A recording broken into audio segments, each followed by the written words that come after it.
Everyone, आज हम फिर आ गए एक नए टॉपिक को लेके जिसका नाम है जर्नल। जर्नल जो होता है ओरिजिनल बुक ऑफ एंट्री होता है।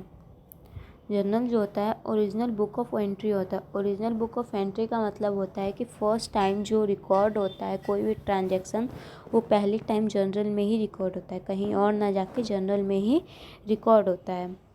और सेकंड है क्रोनोलॉजिकल ऑर्डर में होता है। क्रोनोलॉजिकल रिकॉर्ड होता है मतलब कि डे टू डे जो भी transaction day by day time to time होता रहता है वो क्रोनोलॉजिकल ऑर्डर में होता रहता है। मतलब कि ऊपर नीचे नहीं कि आज किधर लिखे, परसों का इधर लिखे, कल का इधर लिखे, ऐसे नहीं। जो ट्रांजैक्शन होता जा रहा है वो डे बाय डे के हिसाब से लिखा जाएगा। और थर्ड है book of source entry. Book of source entry मतलब कि अगर लेज़र के बाद जर्नल के बाद अगर हम लोग लेज़र में इससे पोस्टिंग करेंगे तो जैसे कि लेज़र में कोई गड़बड़ी हो गई तो कोई लेज़र नहीं मंगवाएगा, डायरेक्ट जर्नल मंगवाएगा। जर्नल से ही सब वो देखेंगे कि क्या गड़बड़ी है। तो ये book of source of entry है। सोर्स एंट्री मतलब कि पहले टाइम इसी में रिकॉर्ड होता है, इसीलिए कोई भी गड़बड़ी लेज़र में होगा तो इसमें से ही सब देखेंगे कि क्या गड़बड़ी है।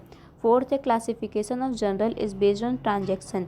जो जर्नल का क्लासिफिकेशन होता है वो किसके बेसिस पे होता है? ट्रांजैक्शन के बेसिस पे होता है। लेज़र का अगर देखा जाए, हम लोग लेज़र में अगर देखेंगे तो वो जो क्लासिफिकेशन होगा वो अकाउंट्स के बेसिस पे होगा, जैसे कि परचेस अकाउंट, सेल्स अकाउंट, ये सब पे। लेकिन अगर जनरल में हम लोग का देखा जाए तो जनरल का जो क्लासिफिकेशन होगा वो ट्रांजैक्शन के बेसिस पे होगा कि आज इतना ट्रांजैक्शन किए हम लोग, कल इतना करेंगे, परसों इतना करेंगे, इसके बेसिस पे होगा। और फिफ्थ है process of recording is journal in the journal is known as journalizing. अब जो जनरल में जो ट्रांजैक्शन हम लोग रिकॉर्ड कर रहे हैं उस प्रोसेस को जर्नलाइजिंग कहा जाता है। जनरल में रिकॉर्ड करने के प्रोसेस को, ट्रांजैक्शन के रिकॉर्ड करने के प्रोसेस को जर्नलाइजिंग कहा जाता है। तो यहाँ पे हम लोग देखने जाएंगे कि फॉर्मेट क्या होता है जर्नल का। जर्नल का फॉर्मेट क्या होता है यहाँ पे हम लोग देखने जाएंगे। तो ये क्या है? फॉर्मेट ऑफ जर्नल है। यहाँ पे देख रहे हैं, एक सेकेंड।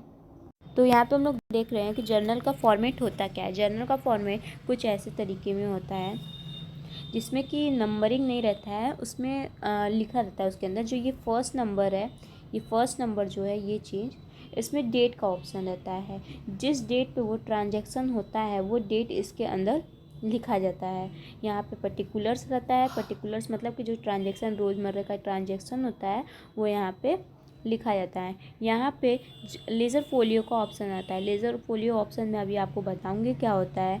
यहाँ पे अमाउंट डेबिट का ऑप्शन आता है, अमाउंट डेबिट का ऑप्शन आता है, और यहाँ पे अमाउंट क्रेडिट का ऑप्शन आता है। तो आइए मैं आपको बताती हूँ इसके बारे में कुछ और डिटेल।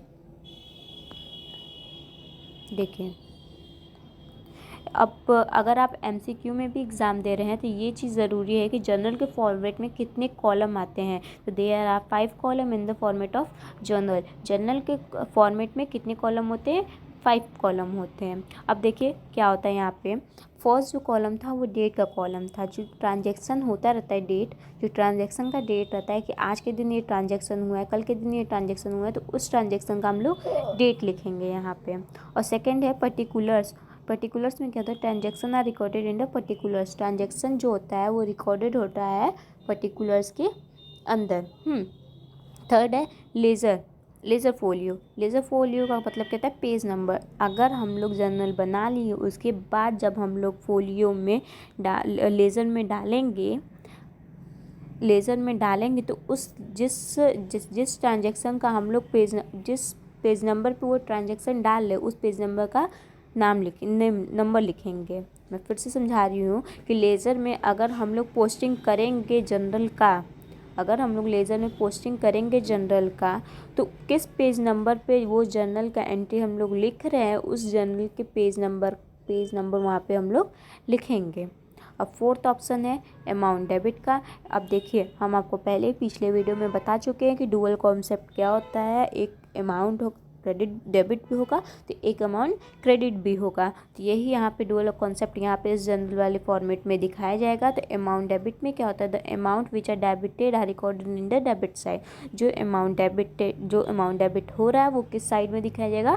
डेबिट साइड में होगा, दिखाया जाएगा। और जो अमाउंट क्रेडिट होगा वो क्रेडिट साइड में दिखाया जाएगा। क्रेडिट अमाउंट क्या होता है? The amount which are credited are recorded in the credit side. तो जो अमाउंट क्रेडिट होगा उसको रिकॉर्ड करेंगे हम लोग क्रेडिट साइड में। तो अगर आपको इसमें कोई भी क्वेरी होगी तो आप मुझसे पूछ सकते हैं। अगर आपको इसका PDF चाहिए तो मैं आपको कमेंट सेक्शन में भेज सकती हूँ, आप कमेंट सेक्शन में मुझे करके भेज सकते हैं। So thank you. अगले टॉपिक में हम लेज़र को लाएंगे और लेज़र के कुछ बारे में बताएंगे कि लेज़र होता क्या है, लेज़र के फॉर्मेट क्या होते हैं, फीचर्स क्या होते हैं, एडवांटेज क्या होते हैं, ये सब के बारे में। So thank you.